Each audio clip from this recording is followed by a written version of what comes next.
Cerita ini dimulai dengan adegan Ben Richards sedang memohon kepada atasannya untuk dipekerjakan kembali.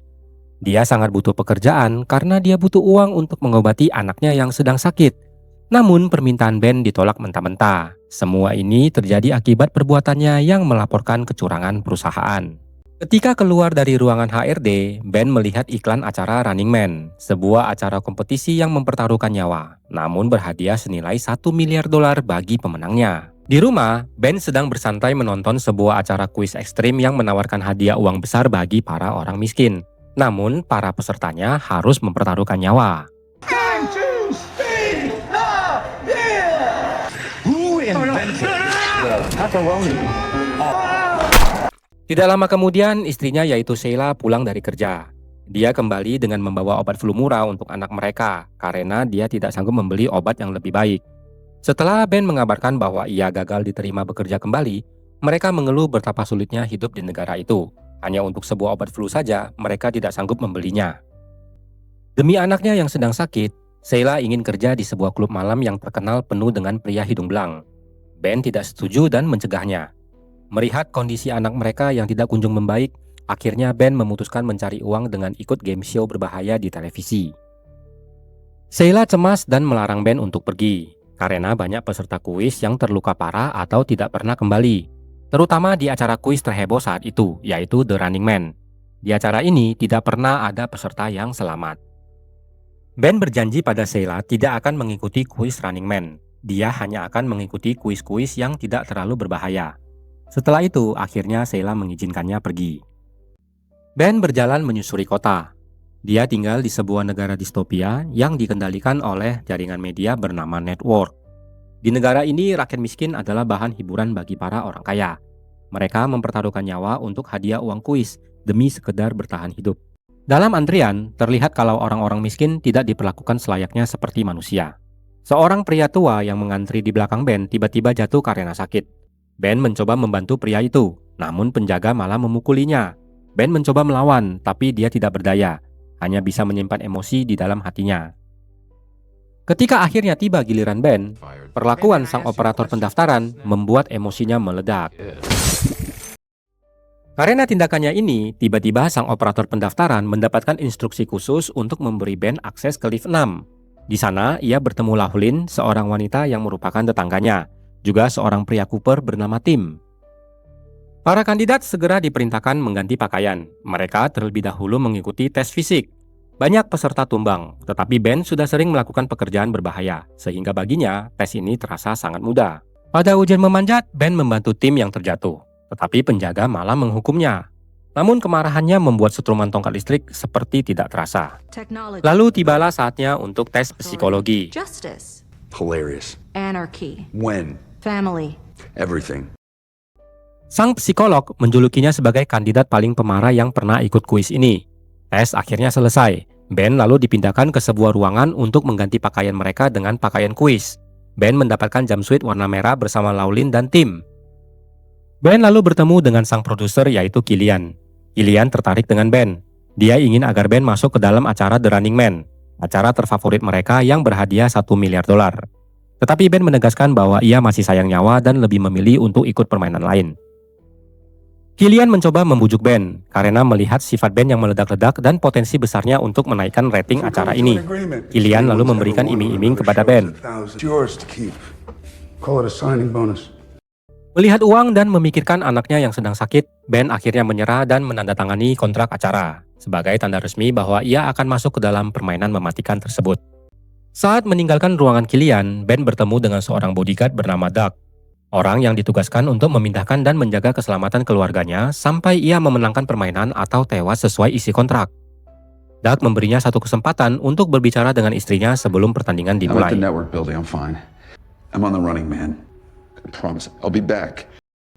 Malam sebelum permainan dimulai, para peserta diservis habis-habisan oleh panitia. Mereka dianggap seperti tahanan yang besok akan dihukum mati. Tiba-tiba, ada sebuah amplop dimasukkan dari celah pintu.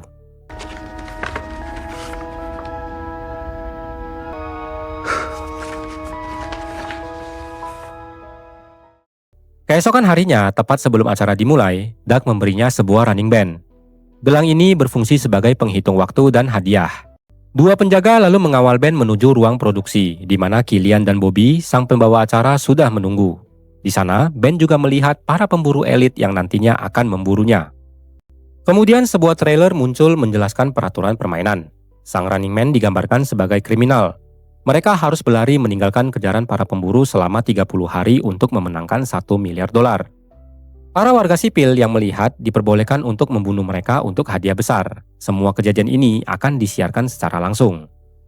Bobby, sang pembawa acara, memerintahkan agar Ben segera dibawa ke panggung. Bobby lalu memelintir kisah hidup Ben untuk membuatnya seperti kriminal jahat. Bahkan menjelekkan istrinya sebagai pelacur, membuat Ben menjadi sangat murka. Semua ini semata-mata hanya untuk membuat acara ini menjadi dramatis. Bobby lalu menanyakan apa kata-kata terakhir Ben. Do you have any famous last words? Yeah. Fuck you, Dan! Bobby menambahkan bahwa Ben akan mendapat bonus $10.000 untuk setiap pemburu yang berhasil ia habisi. Lalu inilah aturan utama permainan. Pertama, para pelari diberi waktu mulai 12 jam sebelum para pemburu bergerak. Kedua, setiap peserta harus mengirimkan rekaman harian melalui kotak pos network atau dieliminasi. Ketiga, hadiah uang akan berlipat terus setiap hari selama mereka berhasil bertahan hidup, hingga batas $1 miliar. Bobby lalu memperkenalkan tim pemburu elit yang akan memburu mereka. Tim ini dipimpin oleh Evan. And the leader, Chief McCall! Bobby juga memperlihatkan berbagai macam penyamaran yang mungkin dipakai para pelari, agar masyarakat bisa mengenali mereka. Para Running Man ini pada dasarnya telah menjadi buruan orang-orang di seluruh dunia.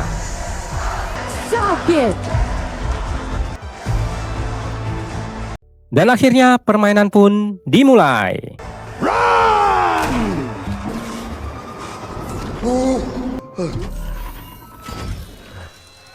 Di bawah tanah, panitia telah mempersiapkan perbekalan seperti baju ganti dan juga uang tunai. Setelah mengambil perbekalan, Ben langsung menuju tujuan pertamanya. Seorang pedagang black market bernama Molly. Molly awalnya menolak membantu Ben, karena itu berarti membahayakan dirinya sendiri. Ketika Ben bersiap pergi, rasa persahabatan membuat Molly luluh dan membantunya. Molly kemudian menyiapkan kartu ID palsu untuk Ben, membuatkan penyamaran yang tidak akan terdeteksi oleh sistem. Selain itu, ia juga memberi senjata dan keperluan lain yang Ben perlukan selama pelarian. Saat itu, Molly memberitahu Ben bahwa sebenarnya dia berencana menawarkan Ben sebuah pekerjaan. Namun sekarang kesempatan itu telah hilang. I should have told Sheila yesterday, but I wanted to tell you myself. See you on the big screen. Ben menyamar sebagai seorang pekerja kantoran. Kartu ID buatan Molly berfungsi dengan baik dan Ben berhasil membeli tiket kereta api ke New York. Sesampainya di New York, Ben menginap di sebuah hotel. Ia lalu merekam laporan video untuk hari pertama. One down, 29 to go. Sementara itu, para pemburu elit menemukan tempat rahasia Molly. Mereka menyiksanya tanpa ampun. Molly pun terpaksa memberitahu identitas baru Ben. Evan segera menggunakan pemindai wajah dan langsung mengetahui lokasi Ben. Pagi harinya, Ben sedang menonton siaran televisi, melihat para pembunuh dengan ganasnya berhasil membunuh salah satu peserta, yaitu Tim. Melihat itu, Ben merasa tidak tenang. Ia buru-buru mengemasi barang-barangnya dan segera keluar dari hotel. Ia kemudian memutuskan untuk pindah ke Boston. Ben lalu meminjam identitas seorang veteran perang dengan sedikit bayaran uang. Thanks. Guess I gotta make another one of these tapes. Malam itu, Ben melihat ke arah luar jendela memperhatikan keadaan sekitar. Ia tidak menemukan hal aneh. Ben yang merasa sudah aman ingin pergi mandi. Tetapi tiba-tiba dia menyadari kalau orang yang dia lihat tadi adalah salah satu tim pemburu elit. Para pemburu sudah mengepung gedung itu. Ben berusaha melarikan diri. Dia lalu memancing para pemburu untuk turun ke bawah. I saw Ben Richards. He's heading downstairs. Ben naik ke atap, tetapi dia harus turun ke kamarnya dulu untuk mengambil tas dan perlengkapannya. Dengan tali, ia menuruni sisi gedung perlahan menuju kamarnya. Ben Richards. Para pemburu berkumpul di depan pintunya, dan begitu mereka menerjang masuk, Ben melompat keluar jendela dan meraih tali tersebut. Evan sudah menunggunya di bawah, dan tampaknya tidak ada jalan keluar. Sementara drone kamera network merekamnya live dan mengikutinya kemanapun dia pergi. Richards, you're going down. I got a grenade! Back at you.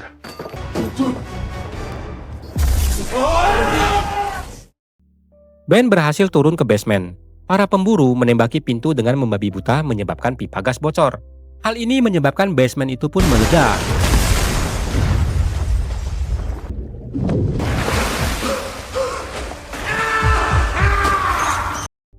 Selamat dari maut membuat adrenalin Ben tinggi. Terlihat dari rekaman video di hari keduanya. You shit eaters. Saat keluar dari selokan, ia bertemu dengan seorang anak kecil bernama Stacy. Stacy menawarkan bantuan dan mengajak Ben menemui kakaknya untuk menolongnya. Ia juga membantu Ben mengirimkan rekaman hariannya. Ben kemudian memberi anak kecil itu uang $10.000 agar ia bisa merawat adiknya yang sedang sakit. Stacy kemudian membawa kakaknya, yaitu Bradley, menemui Ben. Mereka lalu membawa Ben bersembunyi di rumah. Di sana, Ben diberi makanan dan tempat aman untuk beristirahat. Bradley mengatakan bahwa ia bisa membantu Ben untuk meninggalkan Boston, namun butuh beberapa hari untuk mengatur jalurnya. Sementara itu, Ben bisa beristirahat di rumahnya. Bradley lalu memperlihatkan Ben video pembantaian yang dilakukan para pemburu. Ia sangat memahami pola mereka. Ia juga sering membuat konten untuk membuktikan bahwa permainan Running Man penuh dengan kecurangan, dan tidak ada peserta yang benar-benar punya peluang untuk menang. Setelah menunjukkan cuplikan-cuplikan itu kepada Ben, Bradley lalu memberitahu Ben kalau dia hanya dibiarkan hidup agar network bisa menggunakannya untuk menaikkan rating acara mereka. And they're gonna squeeze every last drop of ratings out of your ass, which gives us enough time to set you up for the biggest underdog win in game show history. Ben mengirimkan rekaman selanjutnya membicarakan kejahatan yang dilakukan network. Tetapi rencananya ini gagal. Network menggunakan rekaman deepfake membuatnya seperti penjahat terkeji abad ini. I laughed my ass off smoking those goons. Now you know how it felt when Daddy did it to someone else. You gotta get him out of here. Right now. I want him gone. Bradley lalu mengantarkannya ke luar kota. Di sana dia memberikan alamat temannya yang bisa membantu Ben. Ben berangkat dengan menyusup di kereta api.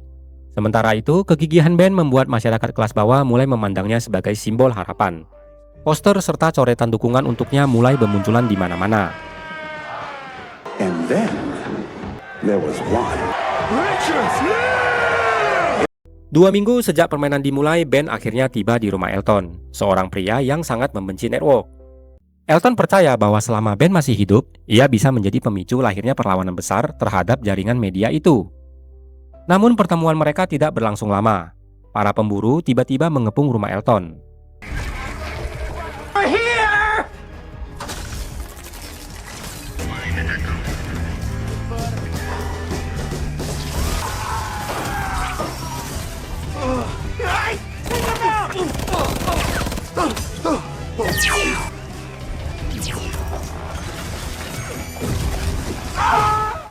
Elton mengira keadaan sudah aman, tetapi tanpa diduga, seorang pemburu elit sudah menunggu.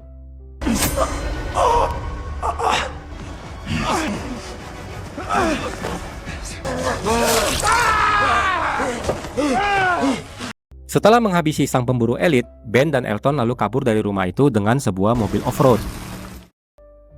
Sebuah bidikan Evan dari atas helikopter berhasil membunuh Elton, sementara di jembatan, seorang pembunuh elit sudah menghalangi.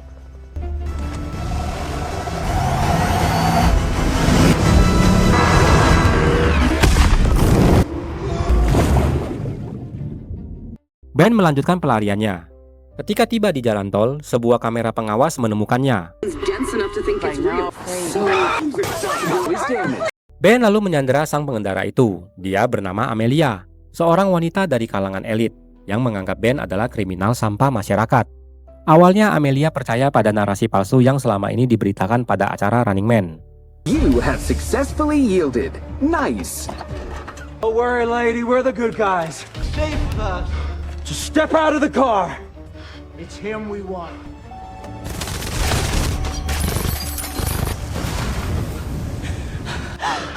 Producers just killed network militia. Instead of me. They wouldn't do that. Those men were just trying to protect me from you. What is it gonna take for you to get? I'm not the bad guy. Tetapi setelah melihat sendiri bagaimana kejahatan terjadi di depan matanya, ia mulai mengerti kejahatan yang dilakukan network. Oh God, is that a blockade? They're weaving us through. Why are they cheering for you when I'm the hostage? Ben dan Amelia akhirnya sampai ke sebuah pangkalan udara. Tetapi di sana sudah dijaga ketat oleh Evan dan pasukannya. Ben mengancam bahwa ia membawa bom berdaya ledak tinggi, memaksa Killian mengirimkan jet untuk mengevakuasi mereka ke Kanada. Sebelum naik pesawat, Ben meminta Evan melepaskan topengnya. Evan tentu saja tidak setuju. Do what he says. Oh, copy.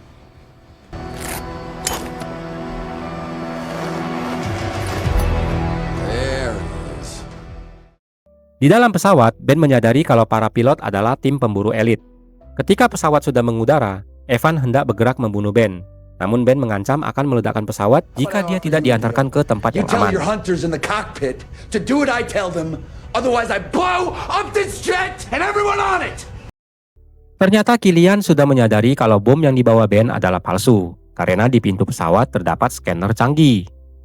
Ben tertunduk lesu, namun ketika Evan ingin membunuhnya, Killian menghentikannya. Dia mengusir Evan dan para pemburu elit untuk berbicara empat mata. Ternyata Killian si gila rating ini menawarkan sebuah acara baru untuk Ben, di mana dia yang sebenarnya kriminal berubah menjadi seorang pembalas dendam bernama The Hunter dan menawarkan Ben $5 juta per musim. Tetapi Killian memberinya satu syarat, yaitu Ben harus membunuh semua pemburu elit di pesawat itu. Ben menjadi bingung. Apa dasarnya dia melakukan balas dendam? Dia berkata kalau ide Killian adalah sampah. Sampai akhirnya Killian memperlihatkan sebuah adegan yang membuatnya kehilangan kewarasannya. tight crew. McCone and the men in that cockpit. Inilah skenario di kepala Killian. Ben membunuh para hunter yang telah gagal menjaga peraturan kalau anggota keluarga Running Man harus dilindungi. Seketika emosi meluap dari dalam diri Ben. Kali ini dia tidak bisa dibendung lagi. Video itu kemudian disiarkan ke publik untuk membentuk narasi bahwa Ben adalah pahlawan yang penuh dengan dendam, marah, dan hancur. Sekarang Ben tinggal membunuh para pemburu yang tersisa. Hey, Richards.